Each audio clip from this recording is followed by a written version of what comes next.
Assalamualaikum warahmatullahi wabarakatuh.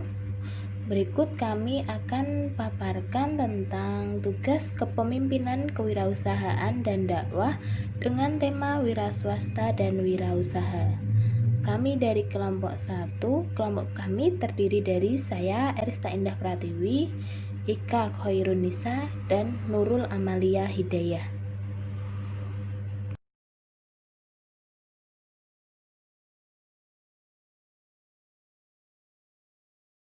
Yang pertama adalah pengertian wira swasta. Istilah wira swasta sering dipakai tumpang tindih dengan istilah wira usaha. Di dalam berbagai literatur dapat dilihat bahwa pengertian wira swasta sama dengan wira usaha. Demikian pula dengan penggunaan istilah wira usaha seperti sama dengan wira swasta. Nah, apa sih wira swasta itu? Wira swasta terdiri dari 3 kata, yaitu wira, swa, dan sta. Wira yang artinya manusia unggul, teladan, berbudi luhur, berjiwa besar, berani, pahlawan kemajuan, dan memiliki keagungan watak. Swa yang artinya sendiri, dan sta yang artinya berdiri. Wira swasta merupakan orang yang memiliki kemampuan melihat dan menilai kesempatan dalam bisnis, mengumpulkan sumber daya yang diperlukan dalam mengambil keuntungan.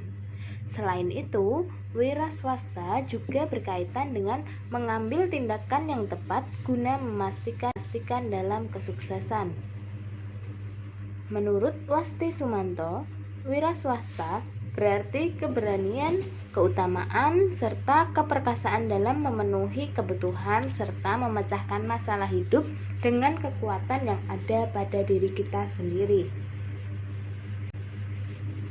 Definisi wira swasta lain adalah orang yang memiliki pribadi kuat, produktif, dan kreatif yang biasanya bekerja dalam kemandirian, melaksanakan idenya secara sendiri, kemudian mengembangkan kegiatannya dengan merekrut tenaga orang lain dan selalu berpegang teguh pada nilai-nilai disiplin dan kejujuran yang tinggi. Menurut Dr. Daud Yusuf menyatakan bahwa seorang wira swasta adalah 1. Memimpin usaha, baik secara teknis, ekonomis, dengan berbagai aspek fungsional. Aspek fungsional seperti berikut. 1. Memiliki. Dipandang dari sudut permodalan, mungkin secara penuh atau owner atau secara bagian atau co-owner. 2. Mengurus dalam kapasitas sebagai penanggung jawab atau manajer. 3. Menerima tantangan ketidakpastian dan karenanya menanggung resiko ekonomi yang sulit diukur secara kuantitatif dan kualitatif.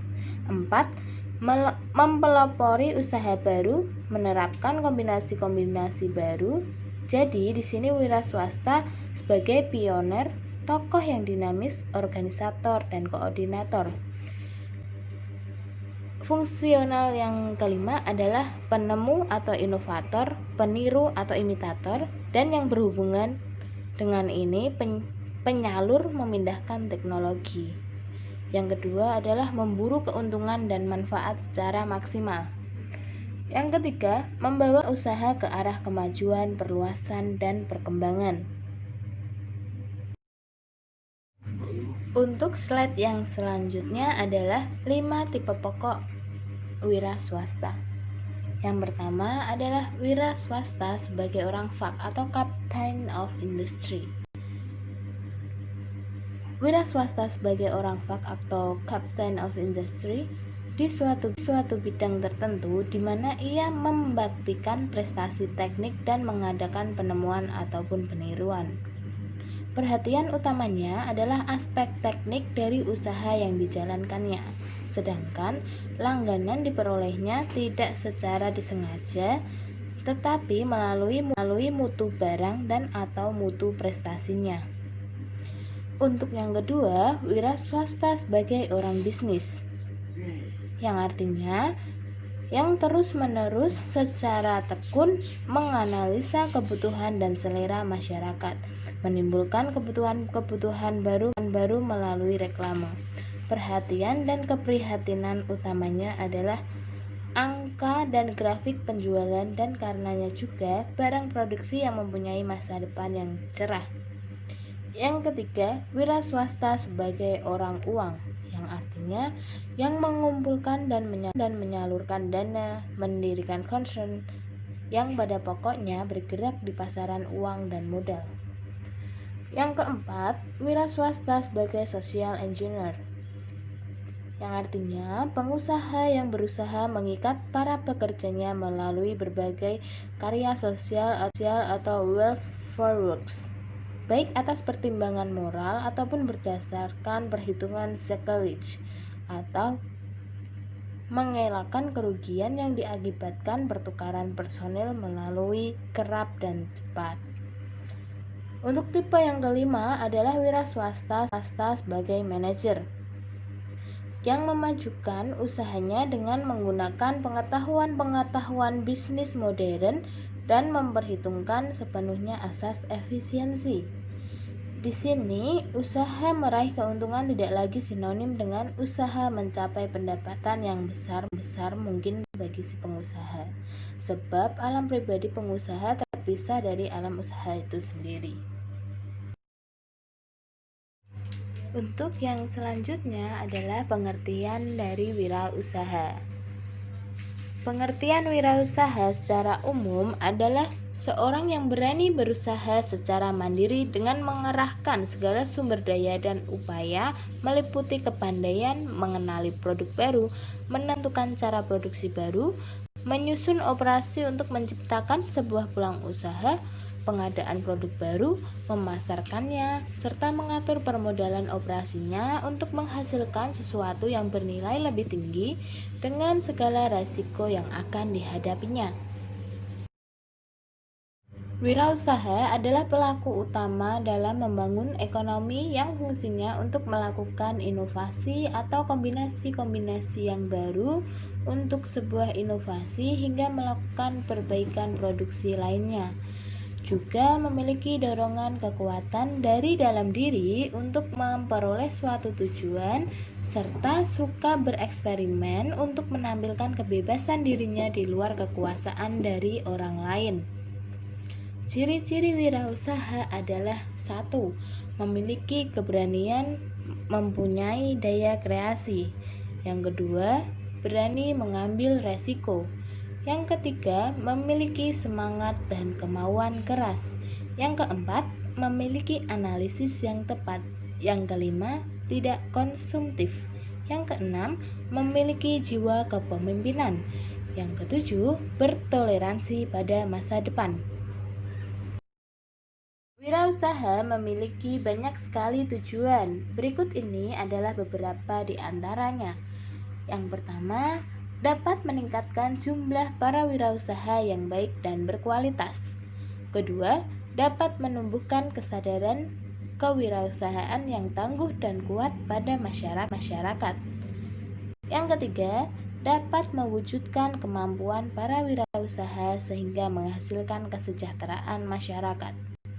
Yang keempat, dapat membudayakan sikap pantang menyerah, semangat, berperilaku baik, dan kewirausahaan pada masyarakat.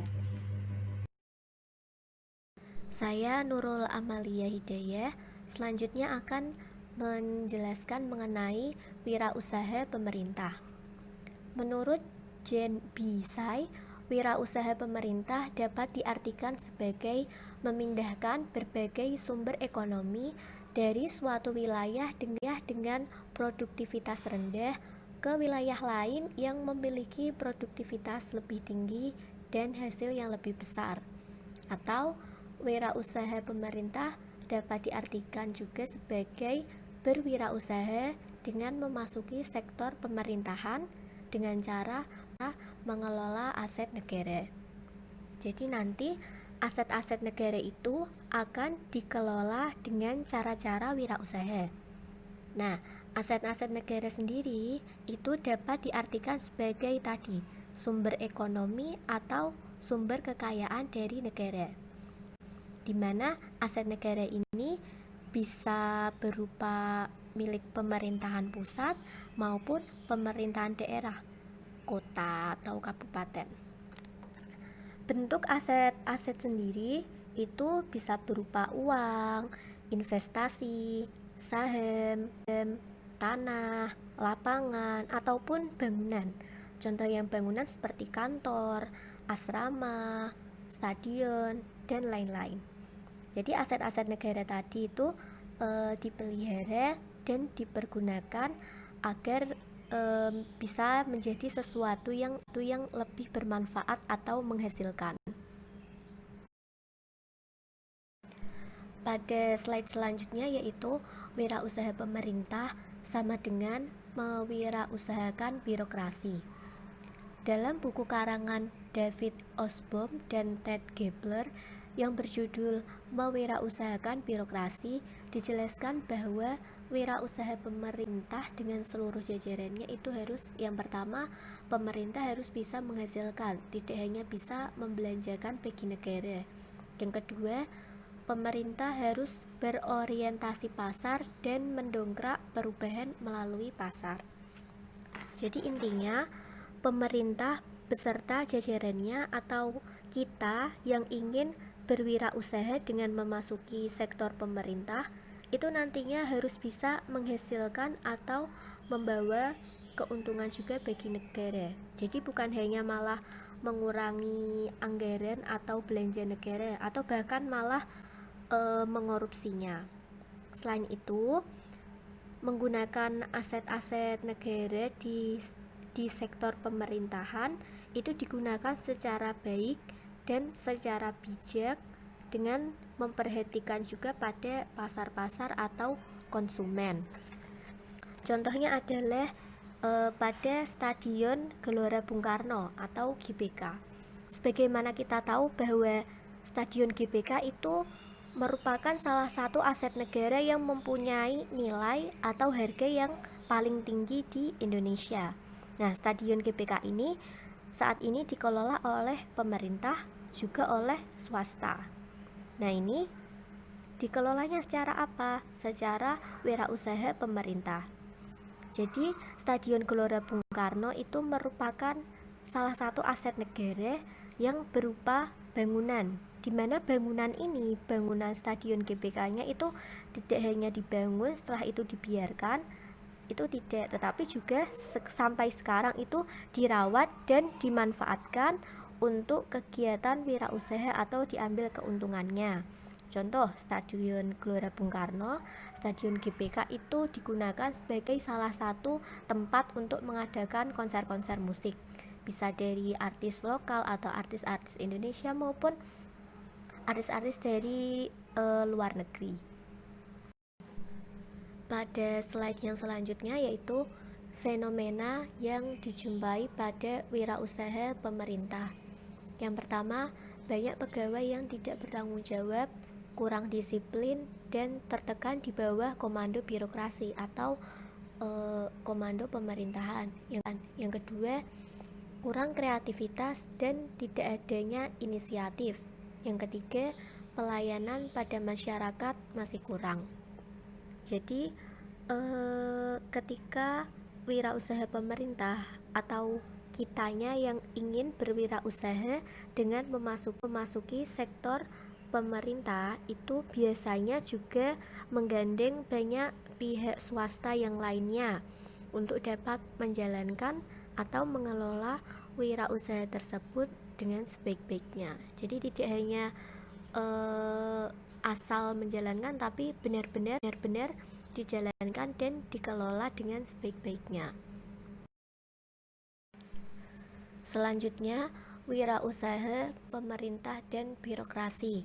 Birokrasi atau sistem pemerintahan akan berpengaruh pada perkembangan wirausaha pemerintah, seperti persetujuan investor yang ingin berinvestasi di daerah tertentu. Ini nantinya akan ada persetujuan pemerintah daerah yang berwenang di daerah tersebut. Kemudian tenggat waktu turunnya anggaran. Anggaran perbaikan jalan baru turun saat musim hujan.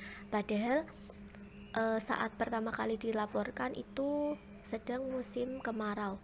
Nah, tentunya tenggatnya yang lama ini dikarenakan perizinan dan persetujuan ada di banyak pihak dan tingkatan. Contohnya dari pemerintahan tingkat 3, baru perizinan naik ke pemerintah tingkat 2, kemudian naik lagi baru ke perizinan pemerintah tingkat 1. Nah, inilah yang akan membuat waktu tenggat turunnya anggaran itu menjadi lama. Pada slide selanjutnya, wirausaha pemerintah harus yang pertama mempunyai karyawan yang inovatif, kreatif, bertanggung jawab, efisien, dan berorientasi pelanggan. Jadi, pihak pemerintah dan jajarannya atau kita yang ingin berwirausaha dengan memasuki sektor pemerintah itu harus selalu dinamis, yang berarti bisa menyesuaikan dengan keadaan saat ini dalam kegiatan berwirausaha. Yang kedua, meningkatkan pelayanan pada masyarakat atau publik. Contohnya dengan melakukan evaluasi secara berkala agar pelayanan publik terus bisa ditingkatkan. Yang ketiga, menciptakan income daripada menghabiskan anggaran negara. Jadi kegiatan berwirausaha pemerintah ini harus bisa menghasilkan, bukan malah menghabiskan anggaran atau aset dari negara itu sendiri. Macam-macam tipe wirausaha. Yang pertama adalah tipe wirausaha berdasarkan pengamatan perilaku wirausaha. Berdasarkan pengamatan perilaku wirausaha, maka dapat dikemukakan ada 3 tipe wirausaha. Antara lain, yang pertama, wirausaha yang memiliki inisiatif. Artinya, dalam melakukan usaha, wirausahawan harus melihat peluang-peluang yang ada, guna mendapatkan keuntungan yang lebih. Yang kedua, wirausaha yang mengorganisir mekanisme sosial dan ekonomi untuk menghasilkan sesuatu. Artinya, wirausahawan harus bisa menentukan lokasi terbaik untuk mendirikan usahanya dari peluang bisnis yang ada. Dan yang ketiga, menerima resiko atau kegagalan. Artinya, dalam melakukan kegiatan wirausaha pastinya berhubungan dengan untung dan rugi. Dalam hal ini, seorang wirausahawan harus mampu menerima resiko kerugian dan juga mampu untuk bangkit dari kegagalan tersebut.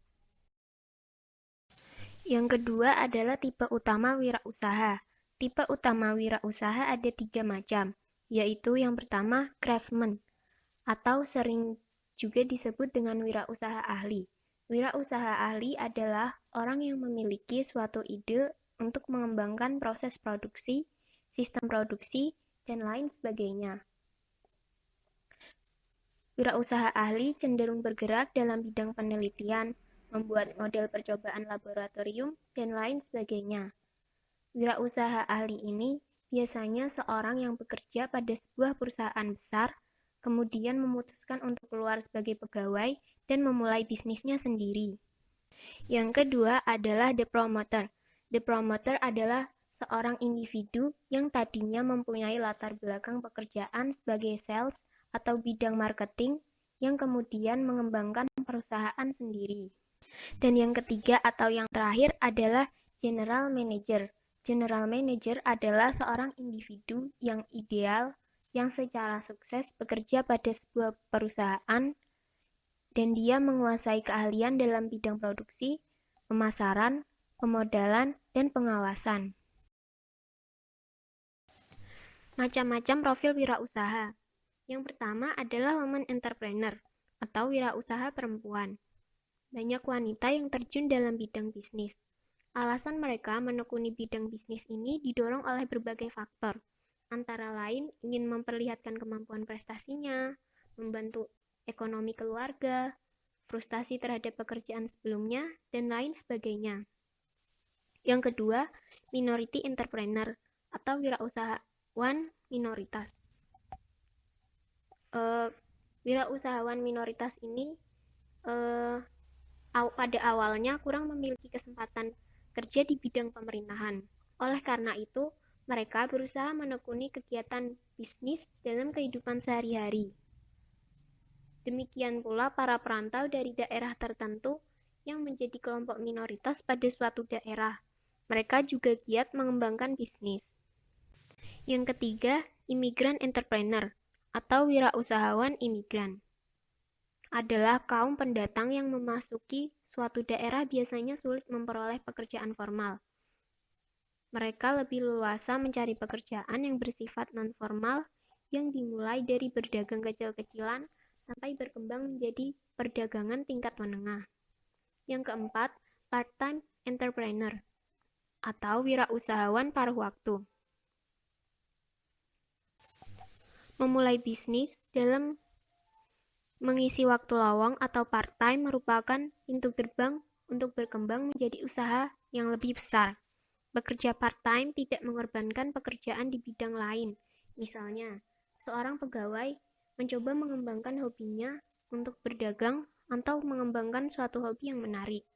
Apabila bisnis ini maju, pegawai itu akan berhenti dari pekerjaannya dan beralih profesi ke bisnis yang disenangi yang merupakan hobinya. Yang kelima, home-based entrepreneur atau wirausahawan di rumah. Banyak ibu-ibu yang memulai kegiatan bisnis rumah tangga. Misalnya, ibu-ibu yang pandai membuat kue atau aneka masakan, mengirim kue-kue mereka ke toko atau tempat-tempat di sekitar tempat tinggalnya. Usaha tersebut makin lama makin maju. Juga usaha catering yang dimulai dari rumah tangga yang hobi memasak. Kemudian usaha tersebut berkembang melayani pesanan untuk pesta. Yang keenam, family owned business atau bisnis keluarga. Family owned business adalah suatu bisnis yang melibatkan 2 atau lebih anggota keluarga yang mengendalikan keuangan perusahaan. Sebuah keluarga membuka berbagai jenis dan cabang usaha. Mungkin usaha yang telah dirintis oleh bapaknya. Setelah itu kemudian baru dibuka cabang baru yang dikelola oleh ibu. Kedua perusahaan ini maju dan membuka beberapa cabang lain yang mungkin jenis usahanya berbeda atau lokasinya berbeda. Usaha ini dikembangkan dan dikelola oleh anak-anaknya. Yang ketujuh atau yang terakhir adalah corpreneurs. Corpreneurs adalah pasangan kewirausahaan yang bekerja sama sebagai pemilik bisnis mereka. Pembagian pekerjaan didasarkan atas keahlian masing-masing orang sekaligus pertanggungjawaban produk atau divisi.